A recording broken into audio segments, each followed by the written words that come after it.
Okay, so welcome everybody to the first plenary lecture on this third day of our annual meeting in Chemnitz. It seems that we are all ready to start, so it is my pleasure to introduce to you Barabara Kaltenbacher. Let me say a few words about this being the Emmy Noether Lecture. So the tradition is that among all invited speakers, one female plenary lecturer is distinguished by being awarded the title Emmy Noether Lecturer to make the achievements of female mathematicians more visible. And this is done, of course, in remembrance of Emmy Noether. And more in detail, the story behind is that for the 100th birthday of the PhD thesis of Emmy Noether, the DMV Jahrestagung was held in Erlangen, the hometown of Emmy Noether, and to celebrate this 100th birthday of this PhD thesis, this series of lectures was started in 2008. And so this year, this honor goes to Barabara Kaltenbacher, our speaker. She is a professor of applied analysis at the University of Klagenfurt and currently the president of the Austrian Mathematical Society, ÖMG, and one of the two editors-in-chief of the Journal of the European Mathematical Society. Her main fields of interest are inverse problems, regularization methods, optimization with PDE constraints. She studies a broad variety of applications ranging from magnetism to acoustics. So the title for her talk today is Solving Inverse Problems Without Using Forward Operators, and I'm really looking forward to it. For technical details, so any messages you have, please send them into the chat and all questions into the F&A, Fragen und Antworten. And then I will decide whether to interrupt our speaker or whether it's better to collect this question at the end. Thank you all. So, Barabara, the floor is yours. Thank you very much for your kind introduction. So, of course, it's a great honor and pleasure to give this talk. And it's, of course, a particular honor, as you have pointed out, to do this as an Emmy Noether lecturer. As a matter of fact, let me point out that I have been heading an Emmy Noether Junior Research Group of the German Science Foundation some years ago in Erlangen, by the way. So I have been benefiting from her patronage in this sense already previously, and I'm really happy to do so again today. So it will be, as you mentioned already, the titles about solving inverse problems. Inverse problems is my field of research, but what maybe looks a bit paradoxically, we want to do so without using forward operators. Of course, we are taking into account the forward problem. This is always needed in inverse problems, but not in a conventional way. So this is joint work with many people, some of whom I would like to mention here. So it's basically more or less started off with a joint project with Boris Wechsler from TU Munich, funded by the German Science Foundation, and the FWF, the Austrian counterpart, with Alana Kirchner as a PhD student. Then there was another bilateral DFG FWF, so it's called DACH project, with Christian Claesson and also Daniel Wachsmuth, and I will also show some results from that. And I would, of course, also like to mention 4 of my PhD students, some of them already finished, who have been working in this context at my own university. So I will just very shortly say something about what inverse problems are really, and but I would like to quickly get quite concrete by mentioning some examples of inverse problems, especially in the context of partial differential equations. And then most of the talk will be dwelling on regularization methods, namely, first of all, the classical Tikhonov one, and then iterative methods, namely Newton and gradient type methods. And both of them will be considered in the classically reduced formulation that uses this forward operator. and in all-at-once formulations that does not directly use this forward operator, that avoids its usage. So then I will probably finish with numerical results, and if time permits, I would like to highlight a few more aspects on this topic. So what are inverse problems? So there's a very generic sentence about inverse problems, saying that inverse problems deal with determining causes for either observed or desired effects. So observed means we want to identify some quantity from indirect observations. Desired effects means we do some kind of optimization. In this sense, inverse problems and optimization are closely linked, and you will see this also on the upcoming slides. So an important feature, well, a downside of inverse problems, to be honest, is their instability. Meaning that if in our observations we have even small perturbations, in principle in infinite dimensional spaces, they can lead to infinitely large deviations in the solution unless one uses appropriate methods. So this is the the opposite of continuity, what's going on here. And so one has to modify the inverse problem, but one has to be cautious in order to not modify it too much. And another aspect in the context of inverse problems is uniqueness, especially if one is after identification of causes for observed effects. The crucial question here is if one wants to determine quantities, of course one wants to determine them uniquely. When you think about imaging, medical imaging, what you recover should not be just a possible interpretation of your data, but the true one, or as close as possible to the true one. And another aspect is not explicitly contained in this formulation, namely the aspect of modeling. So the connection between cause and effect is usually via some physical, biological, economically or otherwise process. This process is modeled typically by partial differential equations. So to formulate the thing in a mathematical language, one also needs appropriate mathematical models. So let me come back to the concept of formulating inverse problems. So to start with, the forward problem is clearly something like a mapping that takes a cause to an effect. The corresponding inverse problem would be to invert this, so to conclude from some observed effects to its causes. And causes are typically things that determine the PDE, so coefficients in the PDE, boundary conditions, initial conditions when it's time-dependent PDEs, source terms, also shapes, so the domain itself on which the PDE holds. And the effect is actually the data that we observe, which can also be done in many ways. Typically, when it's about imaging or medical imaging, we will only have data on the boundary of the domain in which the PDE holds. So it will be boundary traces of the PDE solution, or it will be even a collection of boundary data in the sense that we have the mapping that takes prescribed Dirichlet data to the corresponding Neumann data on the boundary. But it can also be other things. In inverse scattering, the typical data that one has is far field of the states of the solution of the PDE. So, and this connection between cause and effect, this contains the forward operator. If it's done in such a kind of linear way, then it really has to be something like a forward operator, which contains a solution of the PDE.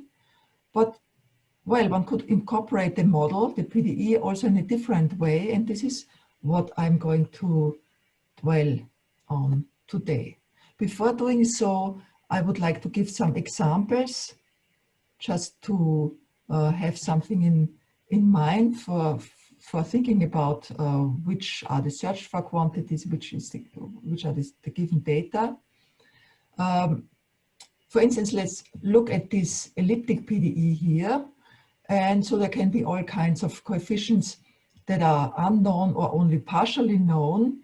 And the thing becomes in particularly interesting and challenging when these coefficients are not constants, but depend on space as well, like the PDE solution or the state U itself does.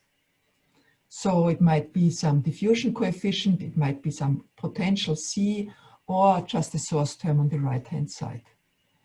And then one might have prescribed Neumann data, like a flux on the boundary here, or actually it would be multiplied with A again here, or also Dirichlet data on the boundary.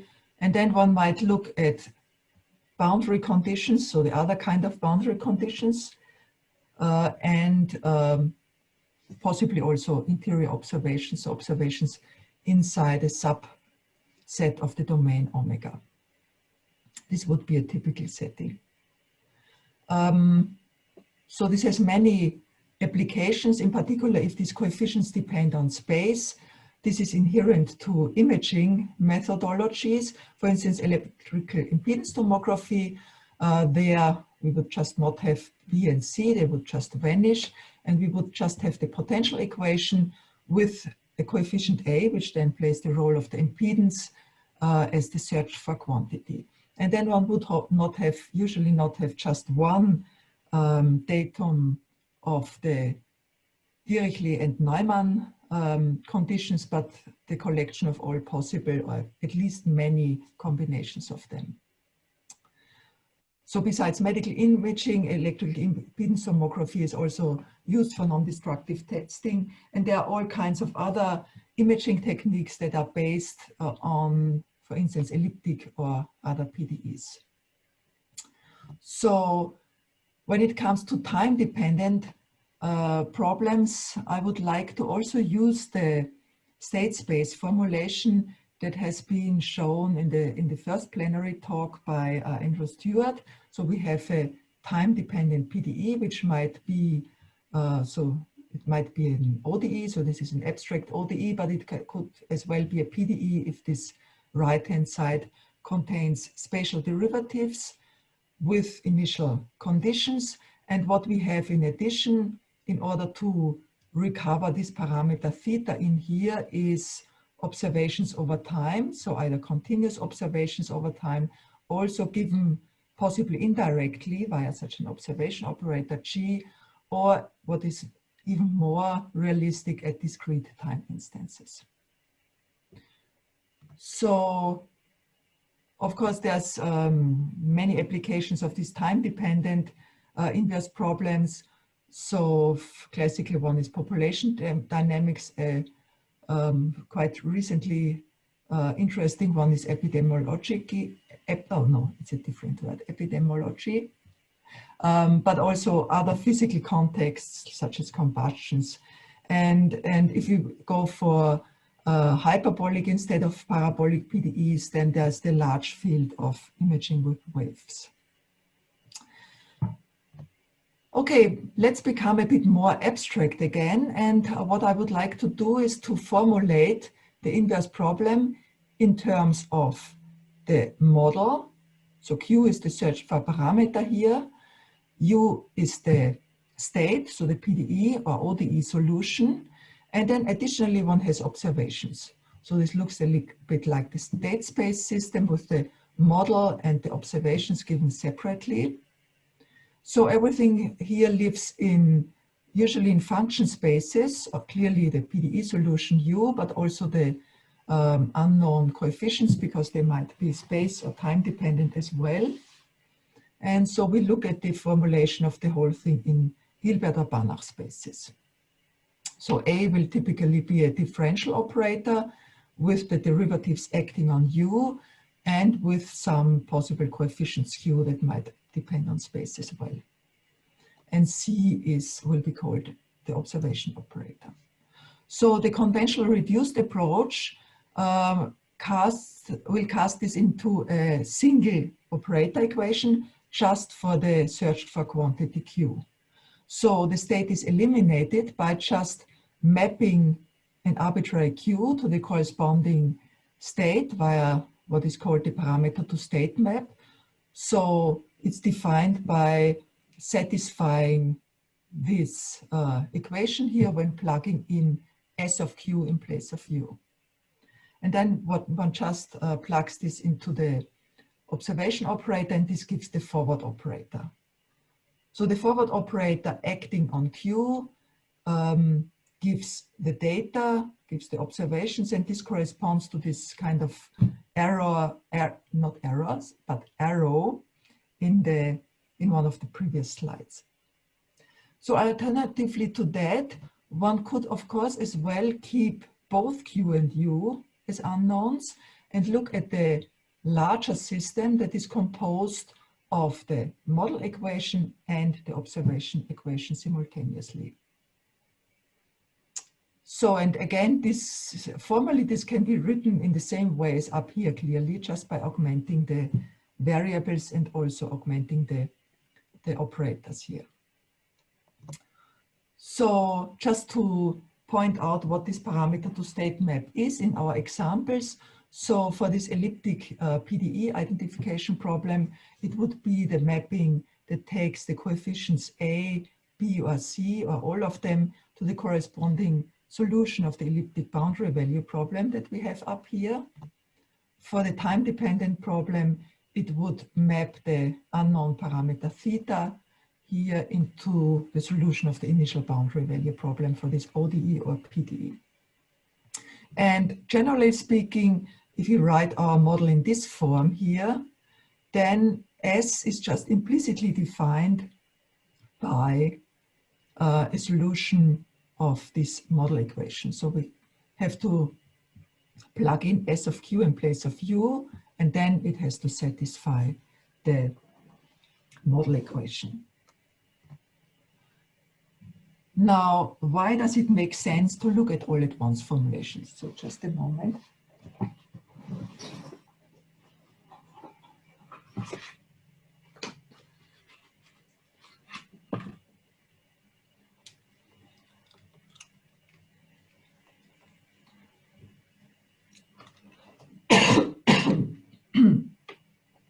Okay, so the point is this parameter to state map. So it might be necessary to restrict the parameter space to a restricted domain in order to have well-definedness of this parameter to state map.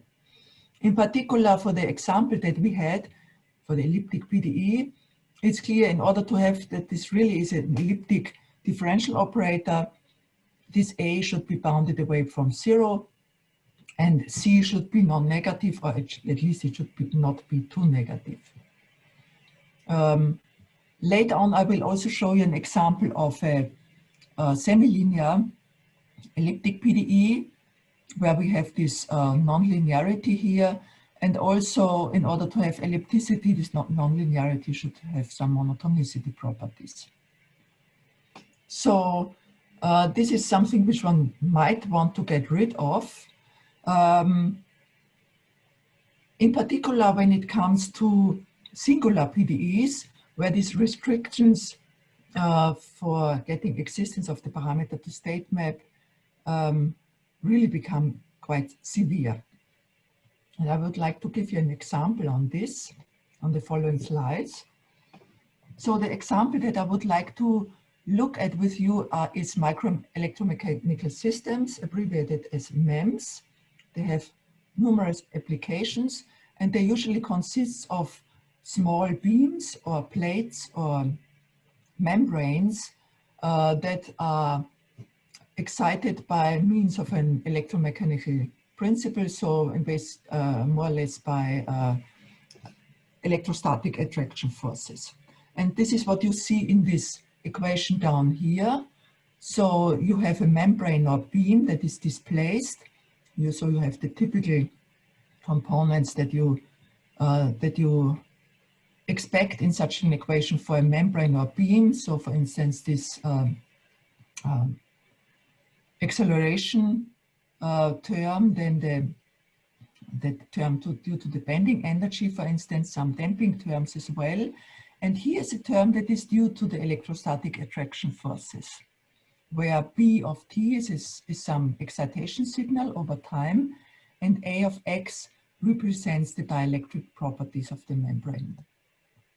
So let me just give a picture of what we have in our mind. So here we have this membrane with a fixed boundary, but the membrane can clearly bend.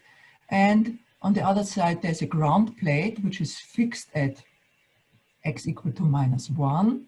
So x goes in this direction up here. And then we would like to control this membrane, the displacement of this membrane, by means either of this voltage B over time or the dielectric properties of the membrane that depend on space, or maybe both of them, in order to achieve a prescribed displacement. So this is an optimization task actually this time. And well, you see here this term in the denominator that is responsible for the electrostatic attraction forces. This becomes particularly large when the membrane is close to this ground plate. Actually, one is interested in target displacements that drive this membrane too close to this ground plate. If you think of applications of pumping or also loudspeakers, you need to get sufficiently large displacements.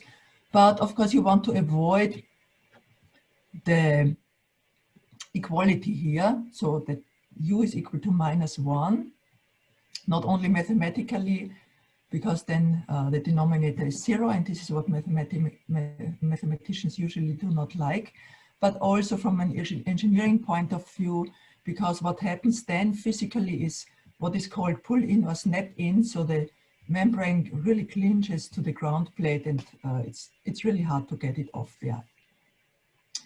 So one would have to switch the whole thing off, which is not what one likes to do. So in the interest of existence of a solution of this PDE, one has to restrict these control variables here heavily in order to guarantee a parameter to state map. And I would like to illustrate this by means of an example, a numerical example where just the static version of these equations is considered, but still with a singularity. So now time dependence is gone. So as a control parameter, we also only have the A of x, the dielectric properties. And here's the target deflection that we want to achieve. So as you see down here, it's really close to the ground plate, minus 0.99. And we want to achieve this by using such a tracking type cost function with a bit of regularization possibly. Now, if we do so by using control constraints, constraints on this control A, and using the control to state map, we have to restrict this A in its L2 norm, so one can compute, so it's basically a domain constant, this 4/27, that is particular to the unit square. I will not go into detail, but you see it's not very large.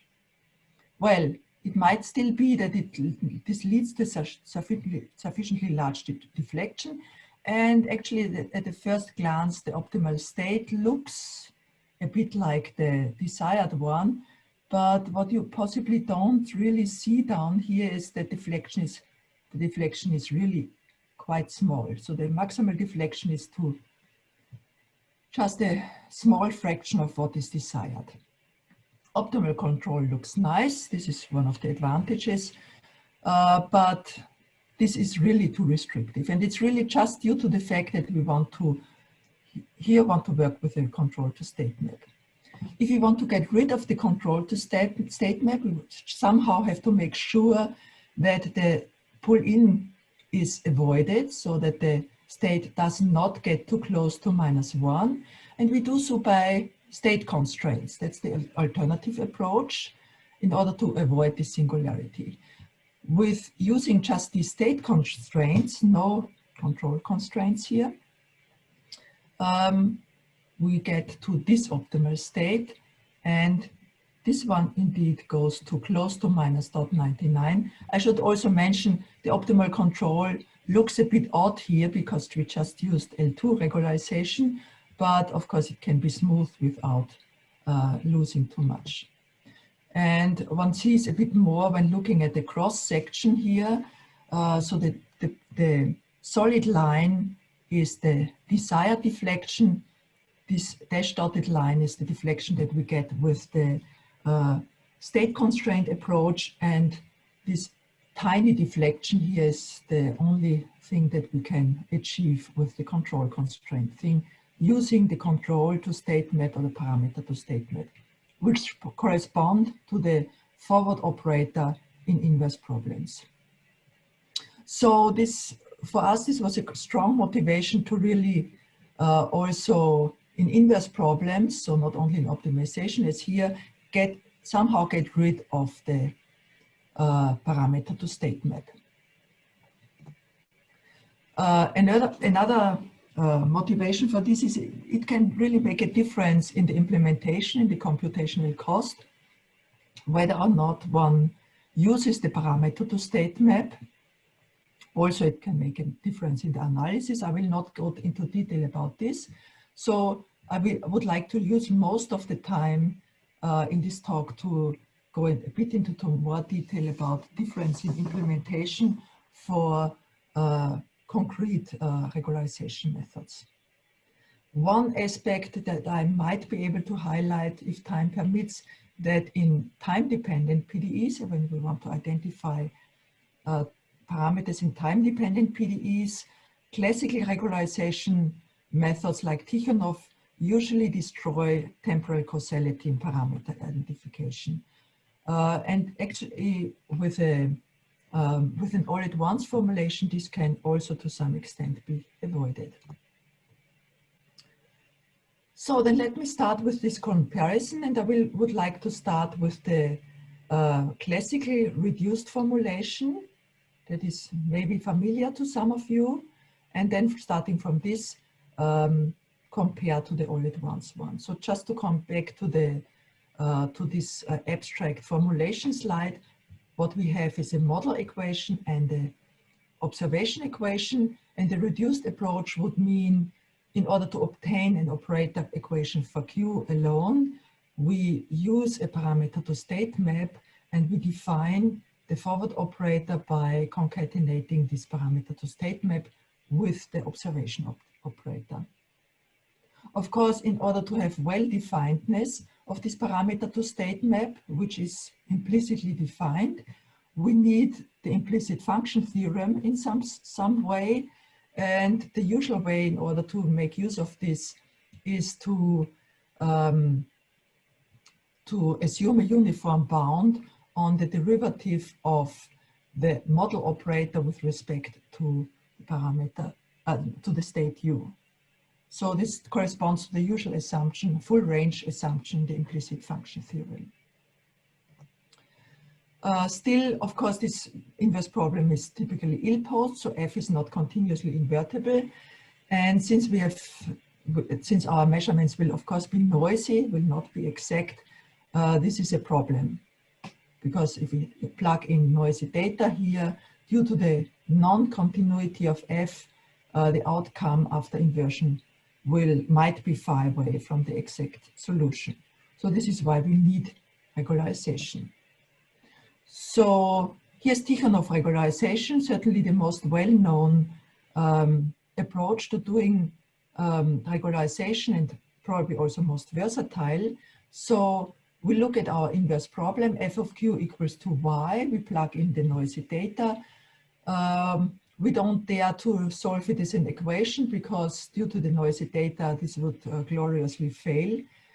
So we look at it as a minimization problem, and we add regularization in order to avoid the instability. So regularization can be introduced by fairly general regularization functionals.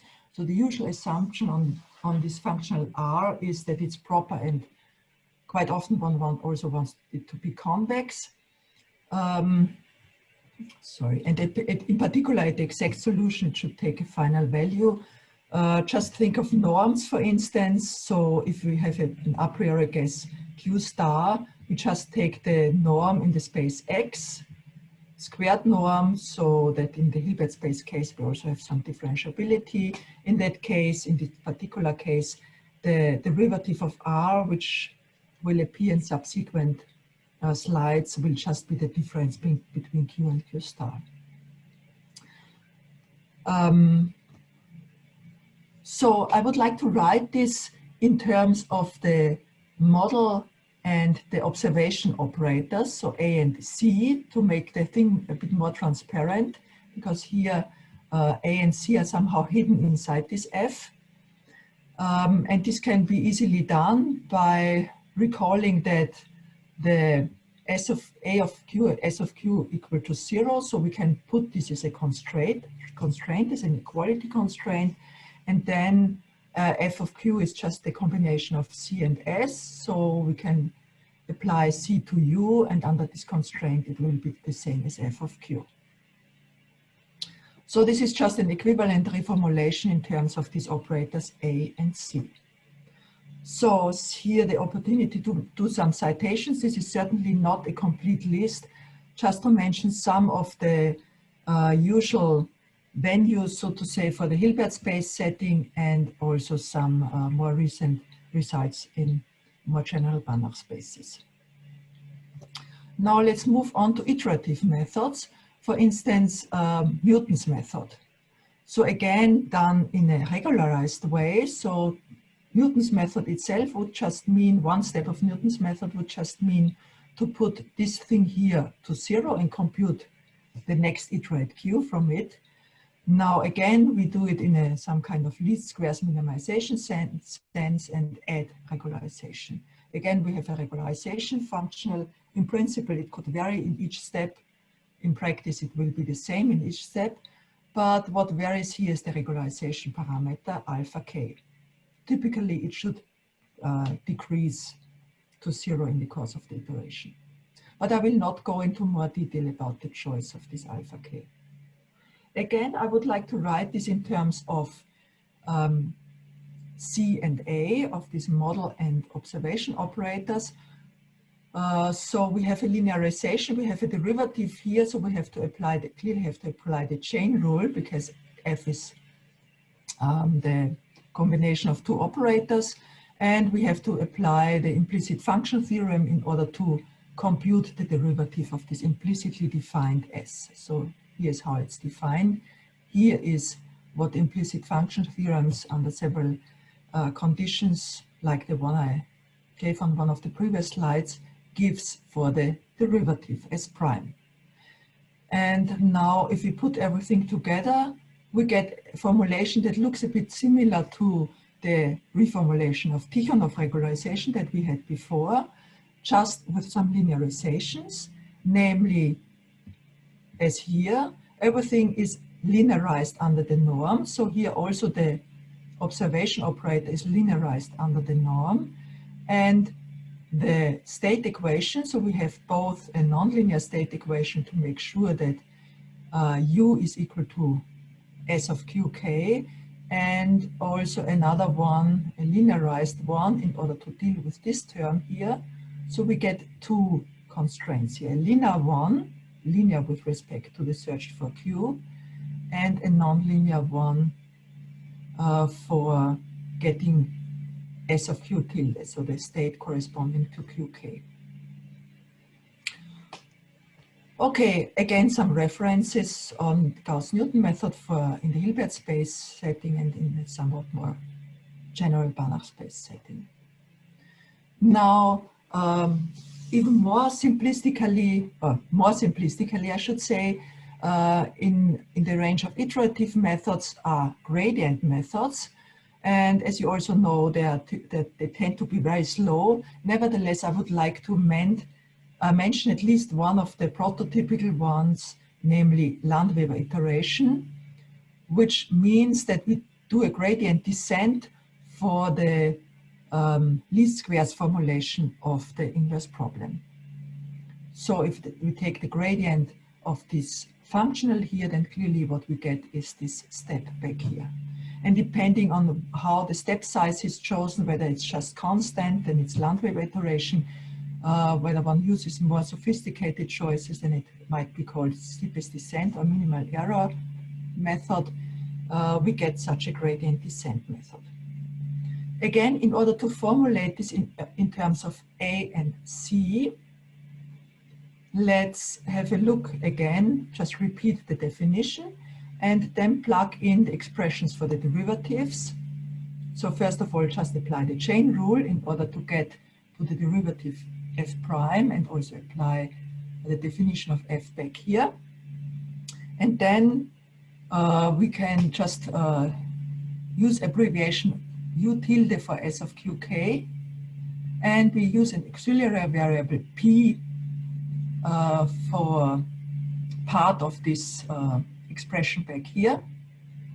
And so the step, the Landweber step or gradient step, can be written like this, with the step given by these two equations here, which look a little bit similar. At least this one, what we rediscover here, is the nonlinear state equation. And again, some references. So, well, there are much more, but there was less space on this slide. No, it's really, the attempt is really not to be complete here. Just to mention, certainly the most important reference on Landweber iteration for nonlinear inverse problems, and then just as an extension to the Banach space case.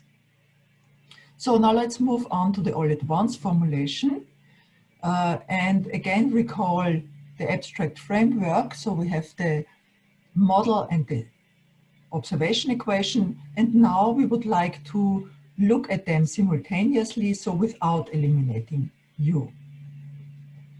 So formally this leads again to such an equation, f of something is equal to y. So formally we can just apply the same thing as we did for the reduced setting, and actually this is what I'm going to do now. Before doing so, I would of course like to mention that certainly we were not the first people to look at all-at-once formulations. They have been quite common already in the context of optimization. And here also, this is also a very incomplete list of references. Just to highlight that it has been considered already quite some time ago. Again, to do so, to carry over things, we have to take into account ill-postness. So it will again be regularized versions of reconstruction methods that we are going to consider. So Tikhonov regularization, when applied to this all-at-once formulation, maybe let's point to this. So we take this thing here and just apply Tikhonov regularization just in the same way as before, but take into account that this f has two components, a and c, and so correspondingly in the Tikhonov functional, we have these two terms, one for the observations and one for the model. And then we have additional regularization, we must have this. We might also have additional regularization in terms of the state. And we minimize not only with respect to Q, but also with respect to the state U. Now, looking a bit more into detail what one really has to do for solving this, let's look at the first order optimality conditions, because this is what usually is solved numerically. So let's take the derivative of this functional here with respect to the design variables, so with respect to Q, which leads to this equation here upon setting it to 0, and with respect to U, which leads to this equation here.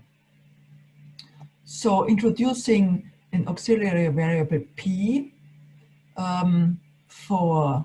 just for this expression A of Q and U that appears 2 times here, we end up with 3 equations. First of all, the defining equation for P, then this equation down here. Now, instead of this A of Q and U, we have the P. This is also called the adjoint equation because it's Well, when thinking of a PDE, this is just the linearization of the PDE with respect to the state and taking the adjoint. So it's really the adjoint PDE that we are considering here, namely adjoint PDE in terms of this P, but also coupled to other things, to the other variables, namely to Q and U, in particular to U here. And in between, when taking into account also this equation, we get this additional identity that couples the adjoint state with the searched for control or parameter. And this is quite often called the gradient equation in PD constraint optimization.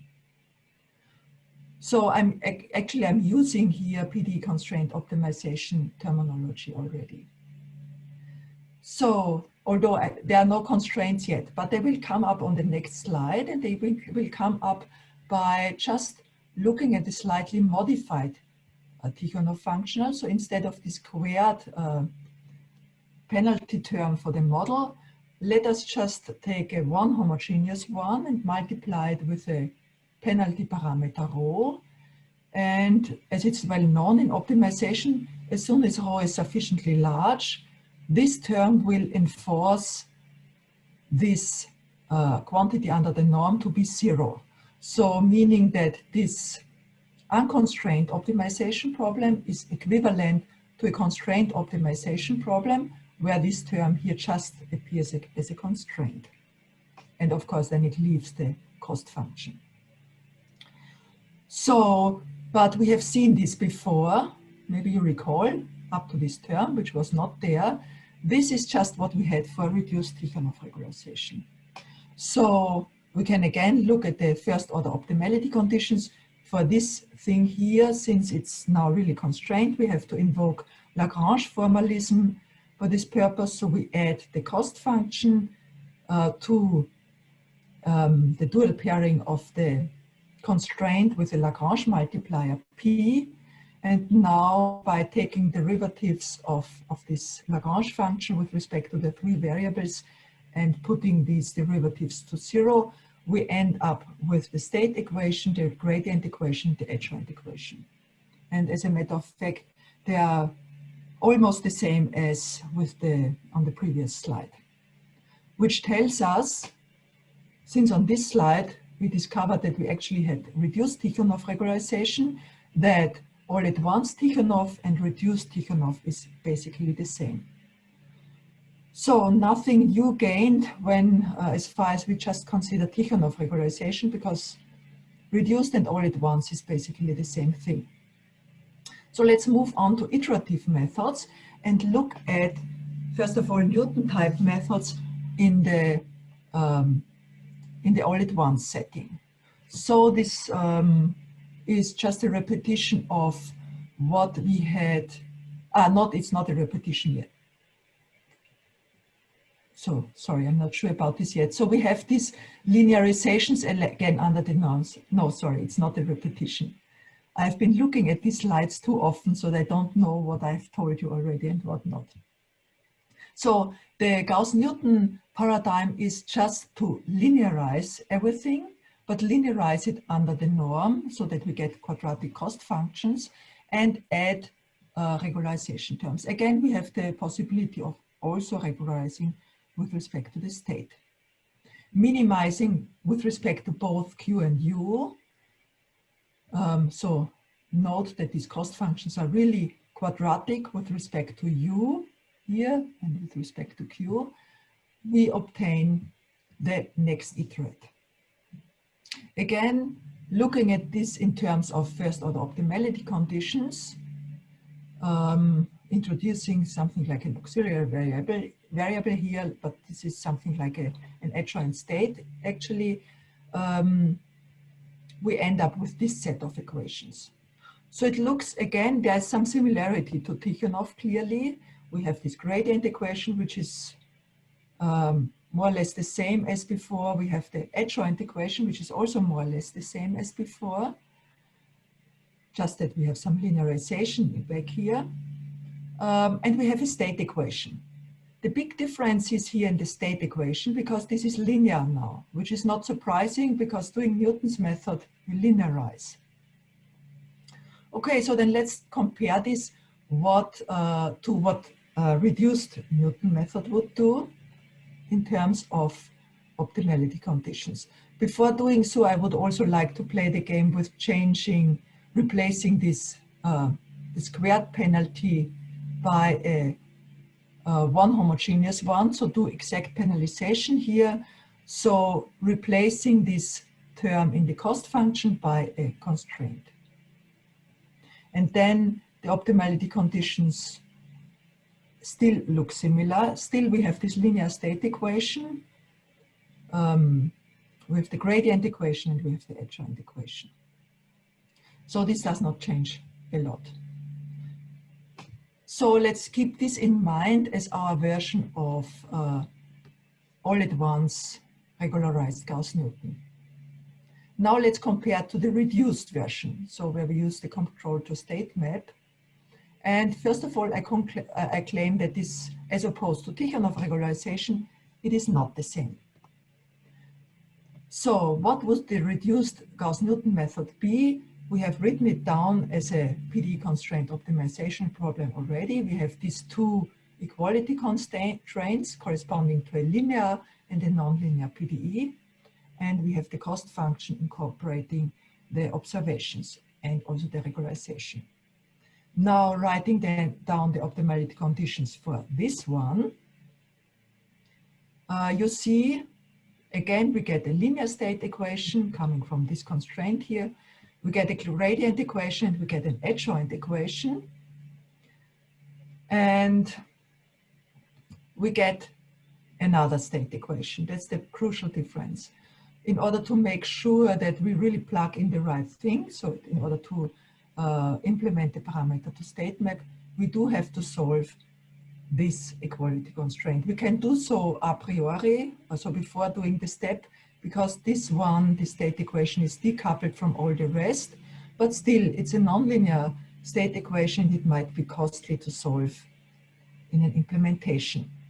Just to have the two on one slide, so this is the optimality system for the reduced version, and this is the optimality system for the all-at-once version.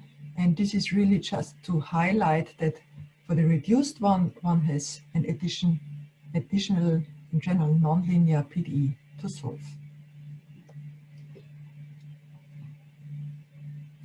Now let's have a look at gradient methods.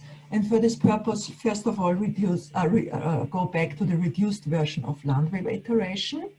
So this is just a repetition of the slide that we had before.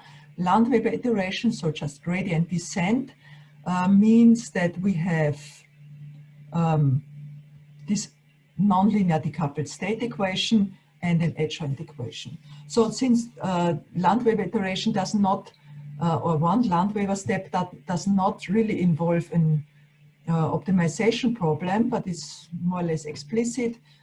It does not really involve an optimality condition, but you see these equations that we have here are at least part of these optimality equations, optimality conditions that we had in the Gauss-Newton method. So this is somehow comparable to that case, and also for Tikhonov regularization.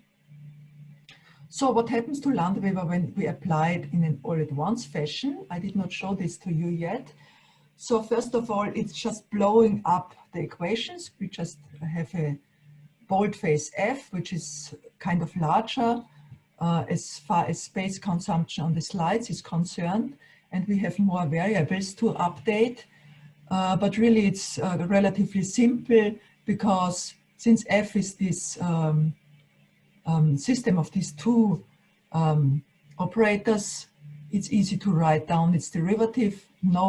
Nothing implicit needed here, just taking derivatives. And typically the observation operator will not depend on the parameter, and so there will just be a C prime here and a 0 over here. To take the adjoint of this in appropriate function spaces and just apply to F minus y, and the y is just 0 on the model side, and it's the given data y delta on the observation side. So again, writing this down in a kind of neat way that is comparable to the optimality conditions that we had previously. We have this update here.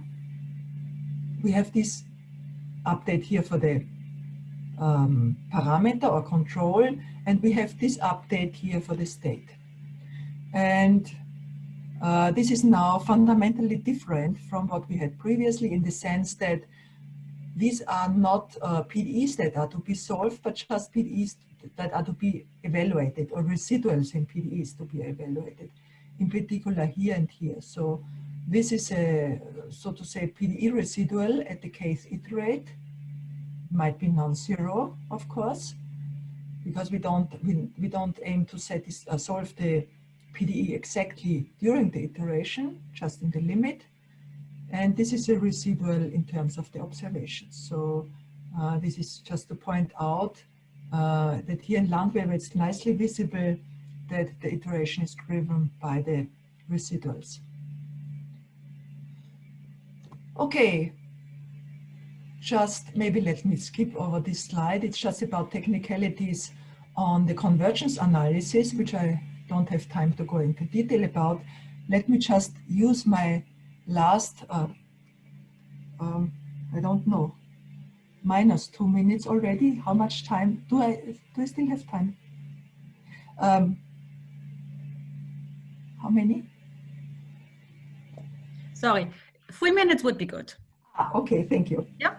So let me start off with just a very simplistic 1D example, and it's this semi-linear PDE. So psi here is a sort of tuning parameter, so it's known, it's prescribed, and it can be used to tune the nonlinearity. So large psi means, so to say, very nonlinear equation. Psi equal to 0 is just a linear inverse source problem. So we want to identify the source Q here from measurements of U, and also very simplistically, we assume that we know U in all of omega. So of course there would be a simple method to solve this problem, but we just want to highlight what our methods do to it. And so you see the different values of psi corresponding to different levels of nonlinearity. First of all, for Landweber iteration.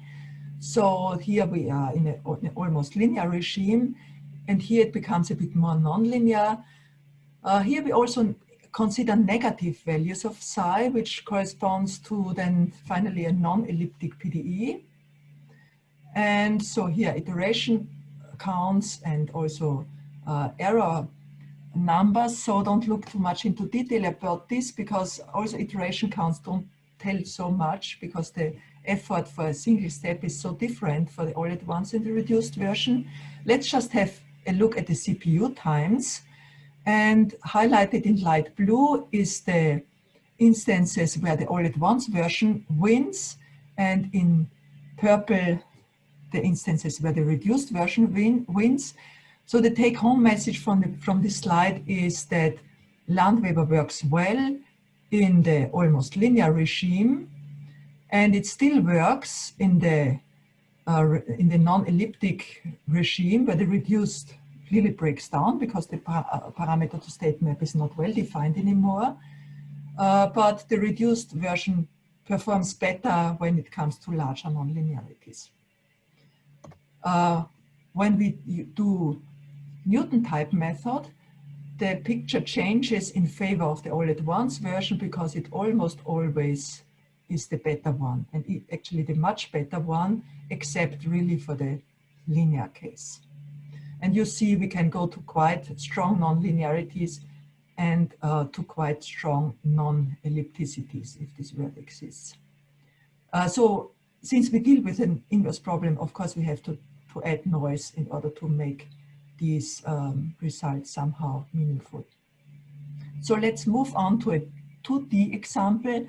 And this was the joint work I mentioned previously, together with Boris Wechsler and Alana Kirchner, with the code that they have. And we also did adaptive discretization there. Again, the same problem, but in 2 space dimensions and with a more realistically measurement set up so that we only measure at 100 discrete points. So these are the reconstructions that we get with reduced Tikhonov and all at once Gauss-Newton. So they are very comparable, both with respect to the source that is to be identified and with respect to the state that we reconstruct. Here are the adaptive meshes that we got out in the reduced and all at once case. Not telling too much, not telling anything actually about how they were done. So this is the last slide I would like to show you, because again, it gives them basically same message, namely as long as psi is small, so we are close to the linear regime, the reduced version still makes sense, but as soon as the nonlinearity becomes stronger, the all at once version is better. And this is basically due to the fact that we avoid solving, during the iteration, explicitly solving the nonlinear PDE, which becomes more and more costly, of course, the stronger this nonlinearity is. So with this, I would like to thank you for your attention.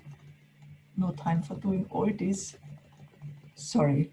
This proves that I grossly underestimated time. So thank you for your attention. Okay, thank you very much for your nice talk. So let's clap. Yeah, thank you for all.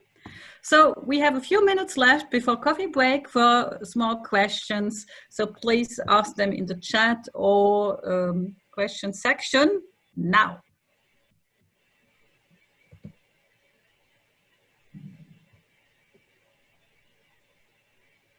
Yes, Jan Pietschmann is asking a question. Okay. Herr Ernst, können Sie den freischalten oder muss ich das tun? Ich glaube, ich kann das selber. I think I can do it myself. Mm-hmm. Right? Yes, I can, yes. Because I can hear you already. Okay, That's the proof. Please. So I was wondering, so you were showing that for in certain settings, the all at once and reduced formulation for the numerical algorithms yield different results. So how should we think about this? Is this something to be understood as a shortcoming of the numerical algorithms? So no, this is just to highlight they are really different. Mm-hmm. So for Tikhonov, it's the same, but for Newton type methods, there's a different. There's a clear difference, and there's an even more clear difference for Landwehr iteration. So really, they do different things. But I mean, so philosophically, should we be happy that they work better in one of the situations, or should we maybe look for algorithms which also at a discrete level work the same in both formulations? No, I think it's good to have different methods for different tasks. So here I would, for instance, say that if, or maybe this one, if you want to solve a problem that is not very nonlinear, then there's no big difference between using the all at once and the reduced version. And then you can, actually it's possibly even better, because the point here was that we are able to use coarser, here it is, we were able to use coarser meshes for the reduced formulation. So this is a detail, no, this is a detail, here compare here to here. This was an advantage for the reduced version.